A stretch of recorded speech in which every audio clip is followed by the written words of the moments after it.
경찰이 수사를 하고 송치 결정을 하는 경우가 있는데 그 송치 결정을 받았다고 해서 다 끝난 것은 아닙니다.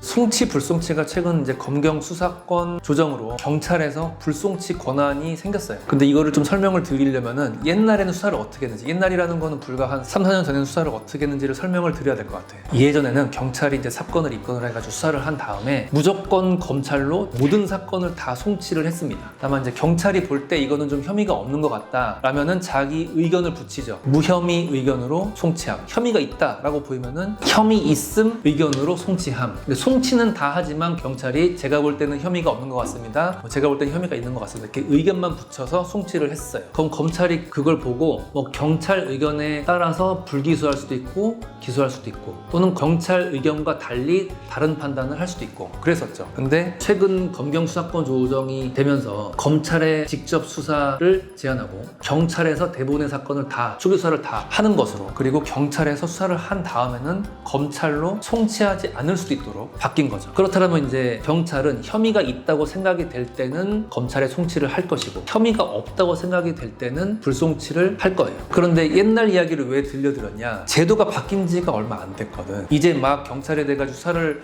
하시는 분들은 불송치 권한이 생긴 다음부터 수사를 하는 분들도 있겠지만 대부분의 분들은 무조건 송치하고 보안수사 받고 그러면서 이제 수사를 했던 경험 있는 경찰 공무원들은 이거 이제 적응해 나가는 단계라는 거지. 경찰의 경우에는 나는 혐의가 있다고 내가 명확하게 결정을 하고 송치를 한다. 나는 혐의가 없다고 생각하니까는 송치를 안 하겠다. 라는 경우도 물론 있겠지만 솔직히 너무 사건이 무거운데 경찰에서만 판단하고 결정하기가 좀 많이 부담스러워. 내가 볼 때 혐의가 좀 있어 보이는데 경우에 따라서는 또 법리 해석을 달리한다라면 없을 수도 있을 것 같아. 라고 할 때는 검찰로 송치를 할 수 있다는 거예요. 자신이 좀 잘 모르고 아리까리 할 때. 그럼 검찰이 그거를 보고 검토를 한 다음에 경찰에다가 이러이런 점을 보안 수사를 좀 하세요 라는 게 나오면은 다시 경찰에서 또 수사를 하겠죠. 이러한 경우들도 꽤 있다는 겁니다. 그래서 경찰이 송치를 한다라는 것이 수사 과정 중에 반인 경찰이 혐의 있다고 했으니까 내 인생은 끝난 거구나 그렇게까지 생각할 필요는 없는 거고 경찰은 좀 혐의가 있는 쪽으로 일단 수사를 시작했다. 다만 검찰에 가서 검찰의 보안 수사를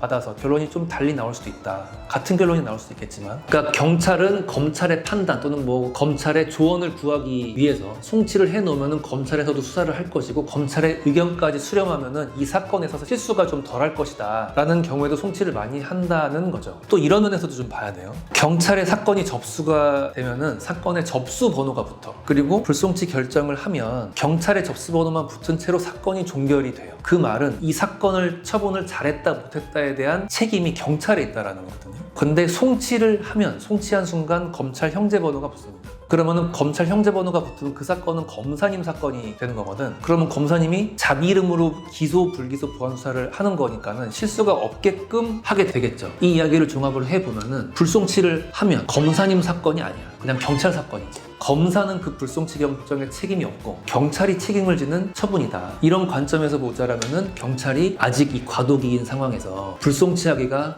사실은 사건에 따라서는 어려운 경우가 있을 수 있어요. 예를 들어서 강간, 중간간, 거액의 횡령배임 그런 사건들은 사실 경찰에서 송치를 하는 경우들이 상당히 많이 있는데 그 경우는 이 불송치에 대한 책임 때문인 면도 있을 수 있겠죠. 이게 사실 한마디로 정리되는 부분은 아니긴 한데 송치, 불송치는 일단 기본적인 의미는 경찰이 혐의가 있다라고 판단을 했다 또는 경찰이 혐의가 없다라고 판단이 됐다라는 게 이제 기본적인 의미인 건데 그 중에서 송치에 대해서는 경찰이 혐의가 있다고 확신한다라는 송치도 있겠지만 경찰이 혼자 이거를 불송치하기가 매우 부담스럽다. 그렇기 때문에 어쨌든 경찰이 봤을 땐 혐의가 있는 면도 있는 것 같으니 검찰의 사건을 넘겨서 검찰 책임까지 같이 부담을 이제 공유하기 위해서 송치하는 경우도 분명히 꽤 많이 있다. 이 정도로 정리를 하시면 될 것 같아요. 경찰의 송치 결정에 대해서 너무 좋아할 필요도 없고 너무 낙담할 필요도 없습니다. 그냥 중간 단계 정도라고 생각하시면 될 겁니다. 반면 경찰의 송치 결정은 그러한데 경찰이 불송치가 되면은 그대로 사건이 일단 끝날 가능성이 생기는 거예요. 사건을 다시 검찰이 수사를 하게 하려면 고소인이 이 일을 하거나 또는 검사님이 사건 기록을 보고 수사 재개를 해야 돼요. 이 경우에만 사건이 다시 시작이 되는 건데 이러한 사례가 매우 적다. 그렇다라면은 불송치가 나왔으면은 사건이 이대로 종결될 가능성이 아주 높아지는 거죠. 그 정도의 의미로 송치와 불송치를 놓고